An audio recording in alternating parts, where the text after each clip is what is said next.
basically your analogy of a manicured garden versus a jungle. It's very similar to this thought of basically structure versus chaos, right? Kind of, and when a lot of Westerners come to India, I think Marshall maybe different, would like to get your perspective as well. One of the things that always strikes them is that the whole I was taken for a drive on the yeah, that's Indian right. highway. On the highway, right? Things always seem a bit chaotic on the highway, right? Not just highway, but a lot of places in India. People said if you can drive in India, you can drive, drive anywhere. anywhere. You can drive anywhere, right? I don't drive here, by the way. So I think that the leadership question for it is, basically, is it important for leaders to manage in a state of chaos? Or do they need to bring that chaos down to a more structured way, right?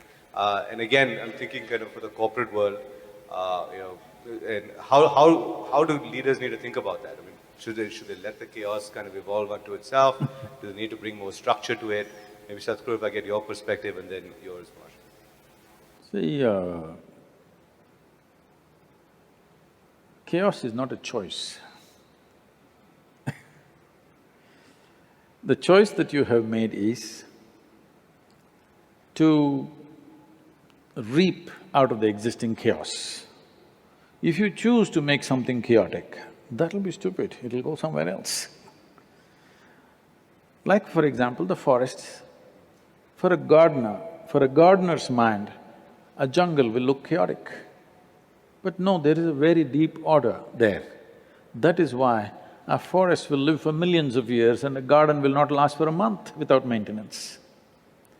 So it is just that what people are thinking as chaos is because they have an external view of things. They don't have an internal, integrated view of that. If you understand the ecological system, ecosystem, today as we are slowly human beings are beginning to understand, we understand that is the greatest order because that is the only thing which has lived for millions of years. So, when we say chaos, something looks chaotic not necessarily because it's chaotic, simply because you have a linear mind and something doesn't fit into your straight line, you think it's out of order. No, a snake will go like this.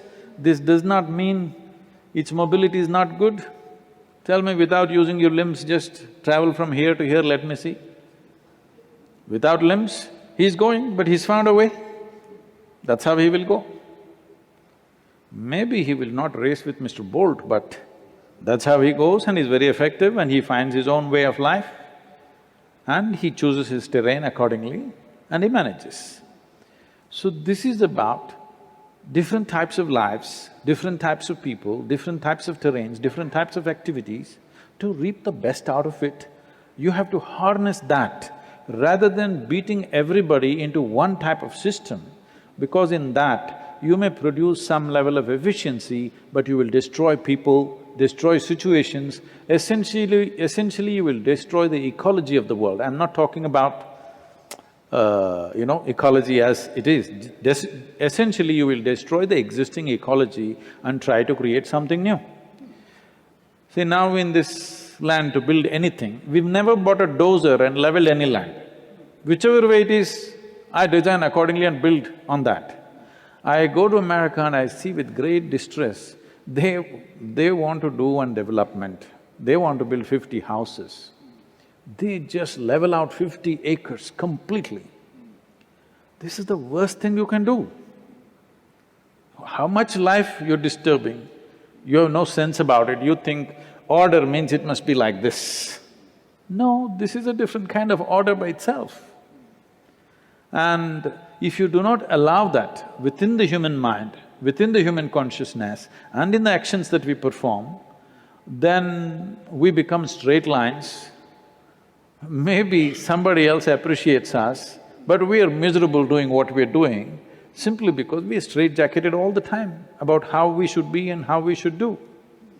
Instead of harnessing everything to its best the way it is, you want to turn everything the way you think it should be.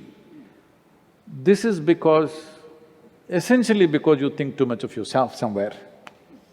You think You're better than the natural forces that are working, which have shaped everything the way it has shaped. So chaos is not a choice.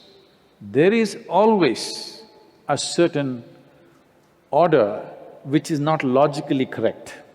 The order of the jungle is not logically correct, but it's the best order because it's lasted longer than anything else. Everybody's talking about building sustainable business. If you want a sustainable business, you must take to the order of the jungle. This does not mean when you say jungle, today in India we're using jungle Raj. Because people believe jungle means disorder. I am using the word jungle as a very superior order. It's a very highly sophisticated order where you don't see any straight lines, but still everything is in place. Everything is in such a way that it can function like this for 1,000,000 years and still last. That is definitely a superior order, isn't it? Marshall, your thoughts on… I like that answer. I thought that was good. Okay.